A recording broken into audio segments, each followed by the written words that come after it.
नमस्ते Bharat. BPSC teacher 3.0 और 4.0 के एग्ज़ाम को देखते हुए हमने जीके जीएस के इंडियन पॉलिटी को क्वेश्चन के माध्यम से पढ़ना शुरू किया है। यह बुक विभिन्न परीक्षाओं में पूछे गए प्रश्नों का संकलन तो करता ही है, साथ ही एनसीईआरटी और एससीईआरटी बुक्स का जो भी कॉन्सेप्ट है उसके यह क्वेश्चन को भी यह कवर करता है, जो आपके एग्ज़ाम में काफ़ी हेल्पफुल होगा, क्योंकि हम प्रत्येक क्वेश्चन के ऑप्शन के डिटेल्स एक्सप्लेनेशन को भी पढ़ते चल रहे हैं, जिससे कि हमारा जो है टॉपिक भी कंप्लीट होता चले। हमने जो है 85 तक कवर कर लिया है। आज हम 86 नंबर क्वेश्चन से जो है पढ़ेंगे। तो 86 नंबर क्वेश्चन जो है किससे पूछा हुआ है, तो ये राज्य निर्वाचन आयुक्त से पूछा हुआ है कि राज्य निर्वाचन आयुक्त को कौन पदच्युत कर सकता है। तो राज्य निर्वाचन आयुक्त को पदच्युत का आशय होता है कि कौन हटा सकता है। तो इसे हटाने का जो है प्रोविज़न किसके द्वारा किया जाता है, तो इसका आंसर डी हो जाएगा कि जो प्रक्रिया उच्च न्यायालय के न्यायाधीश को हटाने की है, यानी हाई कोर्ट के जो जस्टिस या न्यायाधीश को जिस प्रकार हटाया जाता है उसी प्रक्रिया के अनुसार जो है राज्य निर्वाचन आयुक्त को हटाया जाता है। और राज्य निर्वाचन आयुक्त को हम पढ़ लेते हैं कि क्या राज्य निर्वाचन आयुक्त का वर्णन भारतीय संविधान में है।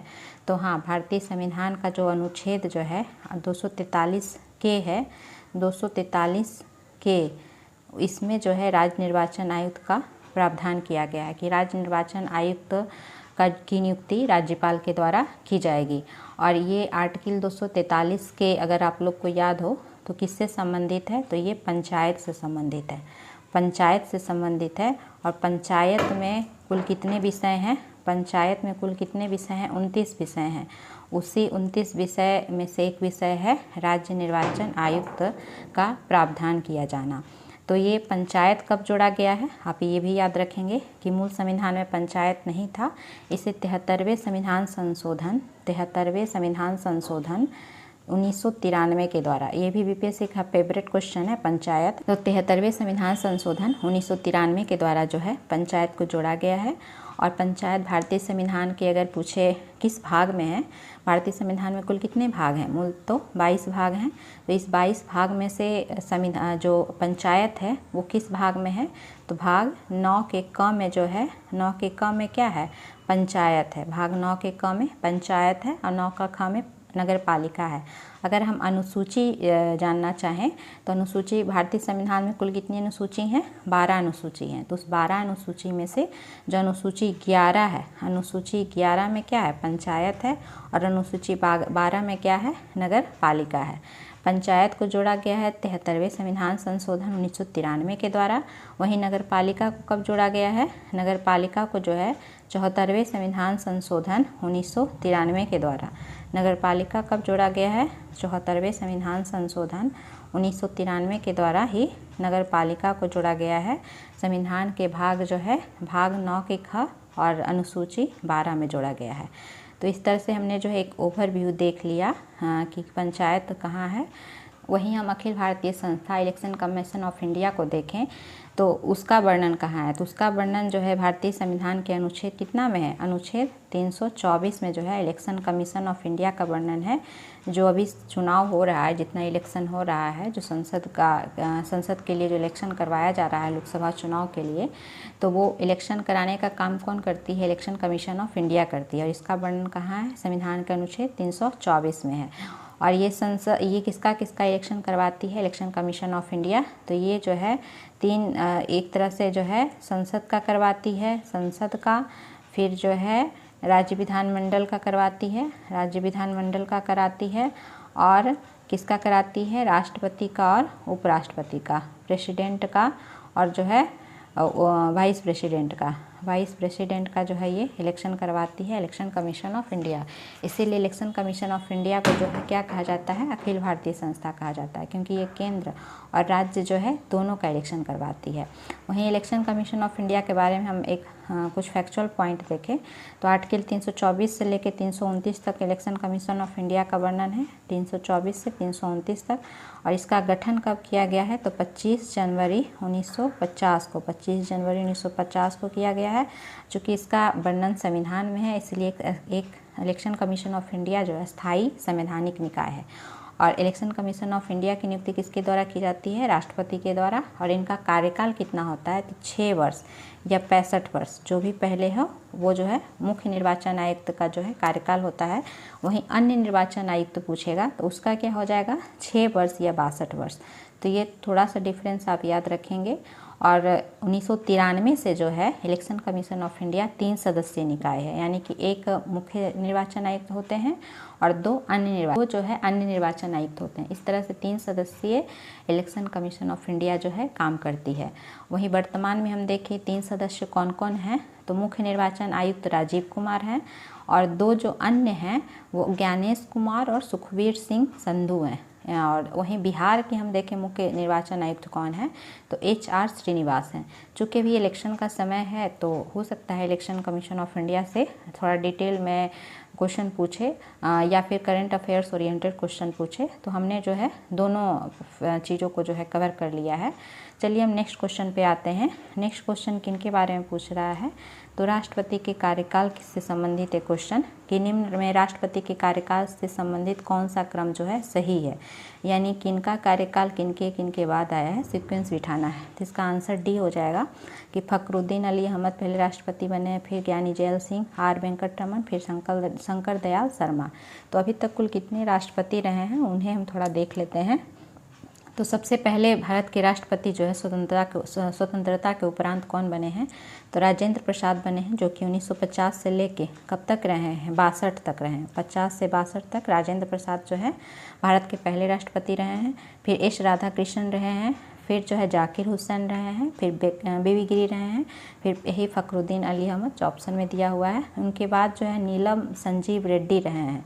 तो यहाँ बीच में तो दिया हुआ नहीं था इनका नाम, तो इसीलिए जो है ज्ञानी जैल सिंह हो जाएंगे, क्योंकि नीलम संजीव रेड्डी के बाद जो है राष्ट्रपति ज्ञानी जैल सिंह बने हैं, फिर R वेंकटरमन बने हैं, फिर जो है शंकर दयाल शर्मा बने हैं जो यहाँ दिया हुआ ही है। उनके बाद जो है KR नारायणन बने हैं राष्ट्रपति, फिर APJ अब्दुल कलाम, फिर प्रतिभा सिंह पाटिल जी, फिर प्रणब मुखर्जी जी, फिर रामनाथ कोविंद और वर्तमान में जो है द्रौपदी मुर्मू जो कि 15वीं राष्ट्रपति है।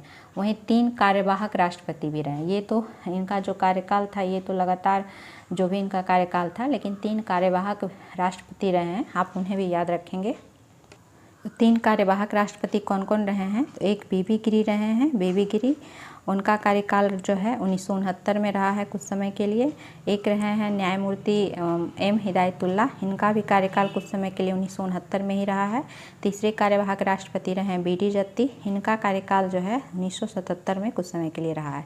तो ये 3 कार्यवाहक राष्ट्रपति और 15 जो है राष्ट्रपति का आप एक बस ओवरव्यू देख ले, ताकि ऑप्शन को जो है एलिमिनेट करने में आपको मदद मिले। नेक्स्ट हम क्वेश्चन देखते हैं कि भारत में जो है कितनी बार आपातकाल लागू हो चुका है। भारत में कितनी बार आपातकाल लागू हो चुका है ये क्वेश्चन पूछ रहा है। तो आंसर तो इसका हो जाएगा 3 बार। 3 बार कब कब लगाया गया है, तो एक बार लगाया गया है 26 अक्टूबर 1962 को चीनी आक्रमण के समय। दूसरी बार लगाया गया है 3 दिसंबर 1971 को पाकिस्तान से युद्ध के समय। और तीसरी बार लगाया गया है 26 जून 1975 को आंतरिक अशांति के आधार पर जो है आपातकाल लगाया गया है। तो इस तरह से 62 में, 71 में और 75 में 3 बार जो है अभी तक आपातकाल लगाया गया है। और ये आपातकाल कौन सा आपातकाल है, तो आप पढ़े होंगे कि भारतीय संविधान में जो है 3 प्रकार से आपातकाल लगाया जाता है।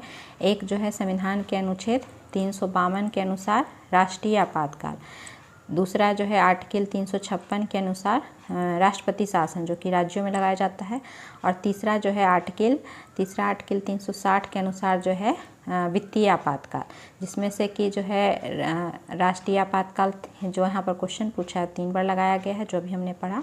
आर्टिकल 356 के तहत जो राष्ट्रपति शासन राज्यों में लगाया जाता है वो बहुत बार लगाया गया है प्रत्येक राज्यों में।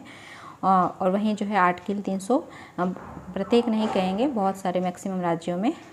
तीसरा जो है आर्टिकल 360 के तहत जो वित्तीय आपातकाल लगाया जाता है, अभी तक जो है भारत में एक बार भी वित्तीय आपातकाल नहीं लगाया गया है। तो आर्टिकल 352 के तहत जो राष्ट्रीय आपातकाल लगाया जाता है तो उसका आधार क्या होता है ये भी पूछ लेता है कभी कभी। तो आर्टिकल 352 के तहत जो है 3 आधारों पर राष्ट्रीय आपातकाल लगाया जाता है। ये 3 आधार कौन कौन से हैं, एक है युद्ध, दूसरा है आपका बाह्य आक्रमण, दूसरा है बाह्य आक्रमण, और तीसरा आपका क्या है, तीसरा है सशस्त्र विद्रोह, तीसरा है सशस्त्र विद्रोह। तो ये भी क्वेश्चन पूछ लेता है कि सशस्त्र विद्रोह मूल संविधान में नहीं था आपातकाल लगाने का, ये कब जोड़ा गया है। तो ये जोड़ा गया है सशस्त्र विद्रोह को आप याद रखेंगे 44वां संविधान संशोधन 1978 के द्वारा। 44वां संविधान संशोधन जो है 1978 के द्वारा सशस्त्र विद्रोह को राष्ट्रीय आपातकाल लगाने का आधार जो है जोड़ा गया है आंतरिक अशांति के जगह। पहले क्या था शब्द, आंतरिक अशांति, तो आंतरिक अशांति को रिप्लेस कर दिया गया किस शब्द से, सशस्त्र विद्रोह से। किस संविधान संशोधन से, 44वें संविधान संशोधन 1978 के माध्यम से। तो ये पॉइंट भी जो है आप याद रखेंगे। नेक्स्ट क्वेश्चन है कि भारत के राष्ट्रपति को किस प्रकार पदच्युत किया जा सकता है। भारत के राष्ट्रपति को किस प्रकार हटाया जा सकता है। तो किस प्रकार हटाया जा सकता है, तो संसदीय प्रक्रिया के आधार पर जो है भारत के राष्ट्रपति को हटाया जा सकता है। हमने पहले भी पढ़ा था कि भारत के राष्ट्रपति को हटाने के लिए जो है महाभियोग की प्रक्रिया अपनाई जाती है, और ये महाभियोग की प्रक्रिया जो है संसद के किसी भी सदन में प्रारंभ किया जा सकता है। और ये महाभियोग लगाने का आधार क्या होता है कि संविधान का अगर उल्लंघन राष्ट्रपति के द्वारा किया गया है तब उन पर जो है महाभियोग की प्रक्रिया संसद के किसी भी सदन में, यानी कि लोकसभा में या फिर राज्यसभा किसी भी सदन में प्रारंभ की जा सकती है। हालांकि जिस सदन में भी प्रारंभ किया जाएगा तो उस सदन के जो 1/4 सदस्य हैं उनका हस्ताक्षर होना चाहिए, और हस्ताक्षर होने के बाद जो है वो प्रस्ताव वहाँ पे लाया जाता है उनको हटाने का। तो उस प्रस्ताव लाने के बाद उस सदन के 2/3 सदस्य जो है बहुमत से पारित कर देते हैं उस प्रस्ताव को, तो फिर दूसरे सदन में भेजा जाएगा। दूसरे सदन में भी जो है 2/3 सदस्य उसे पारित कर देते हैं, तो फिर जो है राष्ट्रपति पर जो है महाभियोग जो है लगाकर उनको हटाया जा सकता है। दोनों सदन के द्वारा जो है पारित होना चाहिए। तो इस तरह से जो है राष्ट्रपति को हटाने की प्रक्रिया जो है एक संसदीय प्रक्रिया है, क्योंकि इसमें लोकसभा राज्यसभा दोनों भाग ले रही है। तो इस वजह से हम कहते हैं कि ये एक संसदीय प्रक्रिया है राष्ट्रपति को हटाने की, जो कि महाभियोग की प्रक्रिया के द्वारा जो है हटाया जाता है राष्ट्रपति को। और ये महाभियोग जो है संविधान के किस अनुच्छेद में वर्णन है, तो आर्टिकल जो है संविधान के 61 में, संविधान के अनुच्छेद 61 में जो है महाभियोग की प्रक्रिया का वर्णन है, जो कि राष्ट्रपति पर लगाया जाता है। क्वेश्चन क्या है कि कोई व्यक्ति अगर राज्य विधायिका का सदस्य नहीं है तो वह कितने समय के लिए मुख्यमंत्री नियुक्त किया जा सकता है एवं उक्त निर्धारित समय में उसे राज्य विधायिका हेतु निर्वाचित होना है, अन्यथा वो मुख्यमंत्री नहीं रहेगा। तो अगर किसी यहाँ क्वेश्चन पूछ रहा है कि यदि किसी को मुख्यमंत्री नियुक्त किया गया है और किसी भी वो सदन के सदस्य नहीं है, ना ही वो विधानसभा के सदस्य हैं, ना ही विधान परिषद के समय है, तो वो 6 माह के लिए, कितने माह के लिए, 6 माह के लिए ही मुख्यमंत्री रह सकते हैं। फिर उनको जो है 6 माह के बाद जो है दोनों सदन में से किसी भी सदन की सदस्यता जो है लेनी पड़ेगी, तब जा कर के जो है वो मुख्यमंत्री आगे भी कंटिन्यू रहेंगे। तो 6 माह के लिए बिना सदस्य रहे भी वो जो है मुख्यमंत्री वो नियुक्त किए जा सकते हैं। तो यहाँ पे आंसर क्या हो जाएगा, 6 माह, कि 6 माह के लिए जो है वो मुख्यमंत्री नियुक्त हो सकते हैं, बिना सदन के सदस्य रहते हुए भी वो मुख्यमंत्री बन सकते हैं। तो हम मुख्यमंत्री के बारे में थोड़ा सा पढ़ लेते हैं कि कभी कभी जो है वहाँ से भी क्वेश्चन पूछ लेता है। मुख्यमंत्री का वर्णन कहाँ है, तो संविधान के अनुच्छेद 164 में जो है आर्टिकल 164 में मुख्यमंत्री की नियुक्ति राज्यपाल करेगा, ऐसा जो है बताया गया है। और मुख्यमंत्री जो होते हैं वो बहुमत दल के नेता होते हैं। और एक पॉइंट और है कि राज्यपाल जहाँ राज्य का संवैधानिक प्रमुख होते हैं, वही मुख्यमंत्री क्या होते हैं, वास्तविक प्रमुख होते हैं। साथ ही आप एक आर्टिकल 164 में एक पॉइंट और भी याद रखेंगे कि मंत्रिपरिषद की जो है सामूहिक जिम्मेदारी राज्य विधानसभा के प्रति होती है। जैसे हम आर्टिकल 75 पढ़ते हैं सेंटर में कि वहाँ जो है मंत्रिपरिषद की सामूहिक जिम्मेदारी लोकसभा के प्रति होती है, उसी तरह से आर्टिकल 164 में कहा गया है कि मंत्रिपरिषद की सामूहिक जिम्मेदारी जो है विधानसभा के प्रति होगी। एक क्वेश्चन और पूछता है 91 संविधान संशोधन 91 नंबर का जो संविधान संशोधन है 2003 का, इसमें ये कहा गया है, इसमें ये प्रोविज़न किया गया इस संविधान संशोधन के माध्यम से कि मुख्यमंत्री सहित सीएम सहित जो है संपूर्ण मंत्रिपरिषद, जो मंत्रिपरिषद होता है, तो सीएम सहित संपूर्ण मंत्रिपरिषद का जो आकार होगा वो आकार कितना होगा, तो जो राज्य विधानसभा का जितना स्ट्रेंथ है, जितनी उसकी सदस्य संख्या है उस विधानसभा की, उससे 15% से अधिक नहीं होगा और 12 से कम नहीं होगा। तो यहाँ मैक्सिमम लगाया गया है सीमा 15% से अधिक नहीं होगा, उस विधानसभा का स्ट्रेंथ का 15% से अधिक नहीं होगा, और मिनिमम जो है 12 नहीं होना चाहिए। और मिनिमम क्या रखा गया है 12, यानी 12 से कम नहीं होना चाहिए और 15% से जो है अधिक नहीं होना चाहिए कि मंत्रिपरिषद का जो है आकार। तो ये किस संविधान संशोधन से प्रोविज़न किया गया है? 91 संविधान संशोधन, 91 नंबर का जो संविधान संशोधन है 2003 के माध्यम से ये जो है प्रोविज़न किया गया है। भारत में विधि निर्माण का सर्वोच्च निकाय कौन है? तो विधि निर्माण का सर्वोच्च निकाय कौन है? संसद है। कैसे?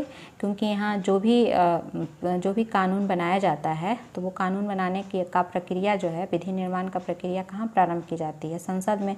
और हमने पहले भी पढ़ा है कि संसद का 3 पार्ट होता है। कौन कौन है संसद का 3 पार्ट? एक तो प्रेसिडेंट होते हैं, राष्ट्रपति होते हैं, दूसरा जो है लोकसभा, और तीसरा जो है राज्यसभा। तो सब विधेयक प्रस्तुत किया गया उस सदन में और दोनों सदन से पारित हो गया। तो दोनों सदन से पारित होने के बाद राष्ट्रपति का जब हस्ताक्षर हो जाता है, प्रेसिडेंट का हस्ताक्षर हो जाता है, तो वो बिल, पहले वो क्या होता है? बिल, विधेयक होता है। बाद में वो राष्ट्रपति के हस्ताक्षर के बाद जो है क्या बन जाता है? एक्ट, अधिनियम बन जाता है। तो इस तरह से जो अधिनियम फिर कानून के रूप में लोगों के सामने जो है लाया जाता है। तो इस प्रक्रिया में, ये विधि निर्माण की प्रक्रिया में तीनों लोग शामिल हैं, राष्ट्रपति, लोकसभा और राज्यसभा, जो कि संसद के पार्ट हैं। तो इस तरह से विधि निर्माण का सर्वोच्च निकाय कौन हो गया? संसद। कैसे है? संसद है, जो कि हमने देख लिया। और ये किस रूप में लाया जाता है विधेयक? तो विधेयक साधारण विधेयक के रूप में, वित्त विधेयक के रूप में, धन विधेयक के रूप में और संविधान संशोधन विधेयक के रूप में लाया जाता है। और ये विधेयक में 2 विधेयक से क्वेश्चन पूछता है कि वित्त विधेयक संविधान के किस अनुच्छेद में है? तो वित्त विधेयक जो है आर्टिकल किस में है? 117 में। संविधान के अनुच्छेद 117 में वित्त विधेयक का प्रावधान है। वहीं धन विधेयक का प्रावधान कहाँ है? तो संविधान के अनुच्छेद जो है 110 में धन विधेयक का प्रावधान है। तो जहाँ से क्वेश्चन पूछता है उस चीज़ को जो है हम लगातार पढ़ते चलेंगे। नेक्स्ट क्या है क्वेश्चन कि निम्नलिखित में से कौन सा कथन लोकसभा के उपाध्यक्ष के संदर्भ में सही नहीं है, पूछ रहा है। लोकसभा के उपाध्यक्ष से क्वेश्चन पूछ रहा है सही नहीं है, नहीं पे और हाँ पे ध्यान देना है। पहला ऑप्शन क्या है कि वह लोकसभा के ही सदस्यों में से चुना जाता है। तो ये तो सही है कि जो लोकसभा के जो उपाध्यक्ष होते हैं वो लोकसभा के सदस्यों के बीच से ही चुने जाते हैं। दूसरा ऑप्शन है कि उपाध्यक्ष अपने पद पर लोकसभा के कार्यकाल के दौरान रहता है। तो हाँ, ये भी सही है कि लोकसभा का अगर 5 साल का कार्यकाल है तो 5 साल के कार्यकाल के दौरान जो है लोकसभा उपाध्यक्ष जो होते हैं अपने पद पर वो बने रहते हैं। तीसरा है कि जब अध्यक्ष का पद रिक्त होता है तो उपाध्यक्ष अध्यक्ष के रूप में कार्य करता है। ये भी ऑप्शन सही है कि अध्यक्ष का पद खाली है तो उपाध्यक्ष जो है अध्यक्ष के रूप में काम करेंगे। डी ऑप्शन क्या है कि जब उपाध्यक्ष लोकसभा के पीठासीन अधिकारी होते हैं तब वह प्रथमतः मत दे सकते हैं। नहीं, ये ऑप्शन जो है गलत है। जब उपाध्यक्ष लोकसभा के पीठासीन अधिकारी अर्थात लोकसभा के अध्यक्ष के रूप में काम करेंगे तब वो प्रथमतः मत नहीं देंगे, बल्कि जब वोट मत जो है बराबर की स्थिति होगी तब वो मत दे सकते हैं। फर्स्ट टाइम वो मत नहीं देंगे, लेकिन कब कोई बिल लाया गया है तो वो बिल जब प्रस्तुत किया जाता है तो उस पर वोटिंग की जाती है सभी सदस्यों के द्वारा कि वो सहमत हैं कि नहीं सहमत हैं। तो प्रथमतः तो वोट नहीं कर सकते हैं, लेकिन जब वोटिंग बराबर हो जाए, मत बराबर हो जाए, तब जो है वो अपना एक तरह से मत प्रस्तुत कर सकते हैं। तो प्रथमतः नहीं, बल्कि मत जो है बराबर होने की स्थिति में वो मत दे सकते हैं। तो ये ऑप्शन गलत है। यहाँ जो है कुछ और होगा जो कि हमने पढ़ा। तो हम थोड़ा सा जो है एक ओवरव्यू ले लेते हैं लोकसभा उपाध्यक्ष के बारे में। तो लोकसभा उपाध्यक्ष का वर्णन जो है संविधान के अनुच्छेद 93 में है। पॉइंट ऑफ और याद रखेंगे कि अध्यक्ष और उपाध्यक्ष संस्था का जो उद्भव है भारत सरकार अधिनियम 1919 के तहत 1921 में हुआ है। वहीं भारत में जो है पहले अध्यक्ष, लोकसभा के पहले अध्यक्ष जहां जीवी मावलंकर थे, वहीं पहले उपाध्यक्ष जो है अनंत सयानाम आयंगर थे। क्वेश्चन क्या है कि राज्य विधायिका में धन विधेयक को केवल किसकी पूर्व सिफारिश पर प्रस्तुत किया जा सकता है? तो धन विधेयक के बारे में क्वेश्चन पूछ रहा है, वो भी राज्य विधायिका का धन विधेयक। यानी राज्य विधायिका में जो धन विधेयक लाया जाता है तो किसकी पूर्व सिफारिश पर, यानी कि पहले भी वो सिफारिश कर देते हैं, उनकी जो है सिफारिश के बाद ही जो है वो प्रस्तुत किया जा सकता है। तो राज्यपाल, तो जैसे केंद्र में जो है राष्ट्रपति के पूर्व सिफारिश पर ही धन विधेयक लाया जाता है, उसी तरह से राज्य विधायिका में भी राज्यपाल की पूर्व सिफारिश पर ही धन विधेयक लाया जाता है। और संघ में जो है धन विधेयक का प्रावधान कहाँ है, अभी हमने पढ़ा आर्टिकल 110 में जो है धन विधेयक का प्रावधान है और ये राष्ट्रपति के पूर्व सिफारिश पर लाया जाता है। इसे सिर्फ लोकसभा में ही पहले लाया जाता है और कोई मंत्री, जो मंत्री हैं वही इसको प्रस्तुत कर सकते हैं। इस तरह से धन विधेयक एक सरकारी विधेयक होता है और राज्यसभा का इसमें ज़्यादा अधिक पावर नहीं होता है। राज्यसभा लोकसभा में पहले लाया गया, उसके बाद राज्यसभा में इसे भेजा जाता है। राज्यसभा यदि या तो उसके पास ऑप्शन है कि स्वीकृति दे दे, या जो ऑप्शन है कि वो उसे जो है रोक कर रखे, तो वो मैक्सिमम 14 दिन रोक सकता है। 14 दिन से अधिक हो गया तो लोकसभा जो है द्वारा पारित समझा जाता है कि राज्यसभा ने उसे पारित कर दिया है। तो इस तरह से जो है धन विधेयक के मामले में लोकसभा के पास पावर अधिक है और राज्यसभा के पास जो है पावर कम है। और धन विधेयक से रिलेटेड एक क्वेश्चन और पूछा जाता है कि कोई भी विधेयक धन विधेयक है या नहीं, ये प्रमाणित कौन करता है। तो ये जो लोकसभा के जो अध्यक्ष होते हैं, लोकसभा के जो स्पीकर होते हैं, वही प्रमाणित करते हैं कि ये विधेयक धन विधेयक है या नहीं। तो कोई भी विधेयक धन विधेयक है या नहीं है, उसमें पता कैसे चलता है, तो टैक्स लगाया गया है या टैक्स में कुछ चेंजिंग किया गया है या टैक्स का रेगुलेशन करना हो, या फिर कोई आकस्मिक निधि या संचित निधि आप पढ़े होंगे, उससे धन निकालने या उसमें धन जमा करने की बात हो, तो ये सब धन विधेयक के अंतर्गत जो है रखा जाता है। तो धन विधेयक अगर नहीं पास होता है लोकसभा में तो फिर सरकार को जो है त्यागपत्र देना पड़ता है। ये भी जो है क्वेश्चन पूछा जाता है कि कौन सा ऐसा विधेयक है जो पास नहीं हो लोकसभा में, तो सरकार को त्यागपत्र देना पड़ता है। जो उस समय सत्तासीन सरकार है उसको त्यागपत्र देना पड़ता है। तो वो कौन सा विधेयक है, धन विधेयक है। तो ये तो हमने सेंटर का धन विधेयक पढ़ा। अगर हम राज्य के धन विधेयक के बारे में देखें, चूँकि यहाँ राज्य विधायिका का पूछा है, तो राज्य विधायिका का धन विधेयक का प्रोविजन आर्टिकल 207 में है। आर्टिकल 207 में राज्य विधायिका के धन विधेयक का प्रावधान है और यहाँ भी सेम टू सेम है कि ये भी एक सरकारी विधेयक होता है, इसे कोई मंत्री पेश करता है और धन विधेयक केवल विधानसभा में राज्यपाल की सिफारिश के बाद ही लाया जाता है। जो है जो क्वेश्चन पूछ रहा था, तो राज्यपाल की पूर्व सिफारिश पर ही ये लाया जाता है। भारतीय संविधान के अनुसार दल बदल के आधार पर निर्भरता का उल्लेख है। तो ये उल्लेख कहाँ किया गया है, तो भारतीय संविधान के 10वीं अनुसूची में जो है दल बदल के आधार पर जो है अयोग्य ठहराने का प्रावधान किया गया है। निर्भरता कहाँ से क्या है, अयोग्य ठहराना। तो दल बदल के आधार पर जो है हटाने का प्रोविजन सांसद या विधायक को कहाँ किया गया है, तो भारतीय संविधान के 10वीं अनुसूची में किया गया है। तो भारतीय संविधान में कुल कितनी अनुसूचियां हैं, 12 अनुसूचियां हैं। उसमें से 10वीं अनुसूची में जो है दल बदल का प्रावधान किया गया है कि दल बदल के आधार पर जो है किसी सांसद या विधायक को जो है अयोग्य घोषित किया जा सकता है। और ये 10वीं अनुसूची मूल संविधान में नहीं थी। मूल संविधान में कितनी अनुसूचियाँ थी, मूल संविधान में कुल 8 ही अनुसूची थी। 9, 10, 11, 12 4 अनुसूचियाँ जो है बाद में भारतीय संविधान में संशोधन करके जो है संविधान संशोधन करके जोड़ा गया है।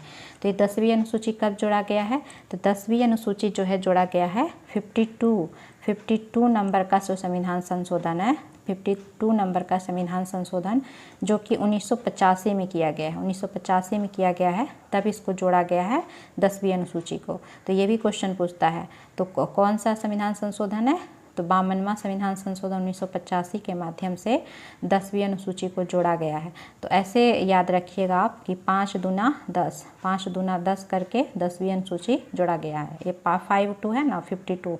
तो 52वां संविधान संशोधन बस याद रखने के लिए कि 52वां संविधान संशोधन 1985 से भारतीय संविधान में 10वीं अनुसूची जो है जोड़ी गई है। और ये 10वीं अनुसूची में क्या प्रावधान किया गया है, दल बदल के आधार पर सांसद या फिर जो विधायक हैं उनको अयोग्य ठहराने का जो है प्रावधान किया गया है। नेक्स्ट क्वेश्चन क्या है, नेक्स्ट क्वेश्चन है कि राज्यसभा धन विधेयक को कितने दिन तक रोक कर रख सकती है।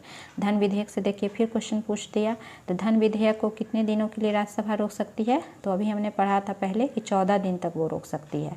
या और धन विधेयक सबसे पहले कहाँ प्रस्तुत किया जाता है, लोकसभा में राष्ट्रपति की जो है पूर्व सिफारिश पर, राज्य में राज्य विधायिका में राज्यपाल की पूर्व सिफारिश पर। और ये धन विधेयक का प्रावधान कहाँ है, संविधान के अनुच्छेद 110 में प्रावधान है। और 110 में धन विधेयक को क्या है, परिभाषित किया गया है कि कर लगाना, कर में परिवर्तन करना, कर का विनियमन करना या संचित निधि या आकस्मिक निधि से धन निकालना, जमा करना, ये सब किस में आएगा, धन विधेयक में। और धन विधेयक है या नहीं प्रमाणित कौन करता है, लोकसभा अध्यक्ष करता है। और धन विधेयक में संयुक्त बैठक का प्रावधान नहीं है और धन विधेयक में है मैक्सिमम शक्ति किसके पास है, लोकसभा के पास है। राज्यसभा इसे सिर्फ 14 दिन के लिए रोक कर रख सकती है, और यदि ये 14 दिन से अधिक रोक कर रखती है तो लोकसभा द्वारा जो है उसे पारित समझा जाता है। तो ये सब कुछ जो है धन विधेयक के बारे में हमने फिर से पढ़ लिया ताकि हमें जो है चीज़ें याद होते चले। नेक्स्ट है कि संसद में प्रथम लोकपाल बिल कब लाया गया था। तो संसद में प्रथम लोकपाल बिल जो है 1968 में लाया गया था। कब लाया गया है, 1968 में। और वर्तमान में हम देखें तो वर्तमान में एग्जिस्टेंस में, अस्तित्व में क्या है, तो लोकपाल तथा लोकायुक्त अधिनियम 2000 जो 13 है उसके माध्यम से केंद्र में लोकपाल और राज्यों में लोकायुक्त का जो है प्रावधान किया गया है। केंद्र में क्या है, लोकपाल, और राज्य में लोकायुक्त संस्था की व्यवस्था की गई है। और ये किस प्रकार का निकाय है, वैधानिक निकाय है। ये भी आप ध्यान रखेंगे, संवैधानिक ना होकर के ये वैधानिक निकाय है। और लोकपाल और लोकायुक्त के द्वारा किया जाता है, ये काम क्या करता है, तो ये कुछ जो निश्चित श्रेणी के जो सरकारी अधिकारी होते हैं उनके विरुद्ध जो भी भ्रष्टाचार का आरोप लगता है उनकी ये जांच करने का काम करता है। यानी भ्रष्टाचार को रोकने के लिए लोकपाल बिल जो है लाया गया था। पहली बार तो 1968 में लाया गया, लेकिन इसे अधिनियम कब बनाया गया है, 2013 में। जो अन्ना हजारे आंदोलन आप लोगों ने पढ़ा होगा, अन्ना हजारे आंदोलन जो भारत आंदोलन के रूप में जो फेमस हुआ था, भ्रष्टाचार के विरुद्ध भारत आंदोलन, उसके बाद जो है दबाव के बाद 2013 में इसे पारित किया गया और लोकपाल लोकायुक्त की जो है व्यवस्था की गई। नेक्स्ट क्वेश्चन क्या है कि भारतीय संविधान के कौन से अनुच्छेद के अनुसार उपराष्ट्रपति राष्ट्रपति के रूप में कार्य अथवा कृत्यों का निर्वहन कर सकते हैं। तो उपराष्ट्रपति राष्ट्रपति के रूप में कार्य कर सकते हैं, या जो राष्ट्रपति का जो भी कृत्य होता है, काम होता है, उनका वो निर्वहन कर सकते हैं। तो ये आर्टिकल जो है भारतीय संविधान का अनुच्छेद 65 के अनुसार, भारतीय संविधान के अनुच्छेद 65 के अनुसार जो ये व्यवस्था की गई है। तो हम थोड़ा सा उपराष्ट्रपति के बारे में पढ़ लेते हैं। तो उपराष्ट्रपति के निर्वाचन में कौन कौन लोग भाग लेते हैं, यहाँ से क्वेश्चन रहता है। तो उपराष्ट्रपति के निर्वाचन में जो है संसद के सदस्य होते हैं, वो संसद के दोनों सदस्य भाग लेते हैं। निर्वाचित भी, जो संसद के निर्वाचित सदस्य हैं वो भी भाग लेते हैं, और जो है मनोनीत सदस्य हैं, निर्वाचित और मनोनीत दोनों सदस्य जो हैं उपराष्ट्रपति के निर्वाचन में भाग लेते हैं। हालांकि राज्य विधानसभा के सदस्य जो हैं और वो उनके निर्वाचन में भाग नहीं लेते हैं। वहीं उपराष्ट्रपति के बनने के लिए योग्यता या अर्हता क्या होनी चाहिए, तो वो भारत के नागरिक हों, 35 वर्ष की आयु पूर्ण कर चुके हैं, और राज्यसभा के सदस्य बनने के लिए वो जो योग्यता रखते हों, राज्यसभा का सदस्य बनने की योग्यता रखते हों, ये उपराष्ट्रपति के योग्यता के संबंध में है। वहीं उपराष्ट्रपति को हटाया कैसे जाता है, तो राज्यसभा द्वारा जो है संकल्प पारित करके पूर्ण बहुमत से, और लोकसभा उस पर अपनी सहमति दे दे तो जो है उपराष्ट्रपति को हटाया जा सकता है, या फिर स्वतः उपराष्ट्रपति जो है राष्ट्रपति को त्यागपत्र देकर भी वो अपने पद से हट सकते हैं। और नेक्स्ट क्वेश्चन क्या है कि निम्नलिखित में से कौन सा विषय भारतीय संविधान के अनुसार संघीय सूची में सम्मिलित नहीं है। तो कौन सा विषय सम्मिलित नहीं है, स्थानीय शासन, सी आंसर हो जाएगा। स्थानीय शासन किस में सम्मिलित है, राज्य सूची में सम्मिलित है। राज्य सूची में स्थानीय शासन सम्मिलित है। वहीं संघीय सूची में कौन कौन सम्मिलित है, रक्षा, रेलवे और रिजर्व बैंक ऑफ इंडिया जो RBI है, ये संघीय सूची में सम्मिलित है। लेकिन ये क्वेश्चन पूछ रहा था कौन संघीय सूची में सम्मिलित नहीं है। अगर है पूछता तो रक्षा, railway, reserve bank of India तीनों हो जाता। नहीं है तो स्थानीय शासन संघ सूची में सम्मिलित नहीं है, ये राज्य सूची में सम्मिलित है। तो संघ सूची, राज्य सूची, संवृत्ति सूची हमने पहले भी पढ़ा है कि भारतीय संविधान की 7वीं अनुसूची में 3 प्रकार की जो है सूची का वर्णन है, संघ सूची, राज्य सूची और संवृत्ति सूची।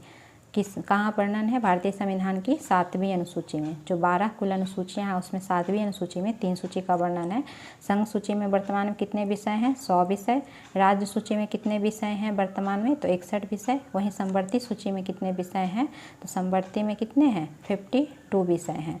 और उसी में से जो है संघ सूची में रक्षा, रेलवे, RBI ये सब संघ सूची के विषय में आते हैं। स्थानीय में जो है पुलिस प्रशासन हो गया, या फिर आपका जो भी भूमि सुधार हो गया, या कृषि हो गया, स्थानीय शासन हो गया, ये राज्य सूची में आते हैं। वहीं संवृत्ति सूची में क्या आते हैं, शिक्षा हो गया, और आपका जो परिवार नियोजन का विषय है, जो भी वन का विषय है, ये सब संवृत्ति सूची में आते हैं। नेक्स्ट क्वेश्चन पर हम आते हैं कि निम्नलिखित में से कौन सा कथन भारत के उपराष्ट्रपति चुने जाने की अर्हता के संबंध में सही नहीं है, पूछ रहा है, सही नहीं है। तो उपराष्ट्रपति चुने जाने के लिए भी हमने अर्हता को पढ़ा थोड़ा सा शॉर्ट में कि वो भारत के नागरिक होने चाहिए, तो ये तो सही है कि उपराष्ट्रपति बनने के लिए भारत के नागरिक हो, 35 वर्ष की आयु पूर्ण कर चुके हों, ये भी सही है। वह लोकसभा का सदस्य निर्वाचित होने के लिए अर्हत हो, तो ये सही नहीं है। उपराष्ट्रपति बनने के लिए लोकसभा का सदस्य नहीं बल्कि राज्यसभा का सदस्य निर्वाचित होने के लिए वो अर्हत हों, योग्यता रखते हों, तो यही सी नंबर आंसर हो जाएगा, क्योंकि नहीं सही नहीं पूछ रहा था तो सी हो जाएगा। डी क्या है कि वह कोई लाभ का पद धारण नहीं करते हैं, तो ये तो सब में नॉर्मल होता है, तो लाभ का पद धारण नहीं करते, ये भी सही है। तो ये उपराष्ट्रपति बनने की योग्यता है कि भारत के नागरिक होने चाहिए, 35 वर्ष की आयु पूर्ण कर चुके हों, राज्यसभा का सदस्य निर्वाचित होने के लिए अर्हत हों और कोई लाभ का पद जो है धारण नहीं करते हों। नेक्स्ट क्या है कि भारत में प्रधानमंत्री, नेक्स्ट प्रधानमंत्री से पूछा है। प्रधानमंत्री ए नंबर ऑप्शन क्या है, लोकसभा द्वारा निर्वाचित किया जाता है, नहीं निर्वाचित नहीं किया जाता है प्रधानमंत्री को। आर्टिकल 75 में क्या कहा गया है कि राष्ट्रपति प्रधानमंत्री की नियुक्ति करेंगे, निर्वाचन इनका नहीं होता है, इनका नियुक्ति होता है।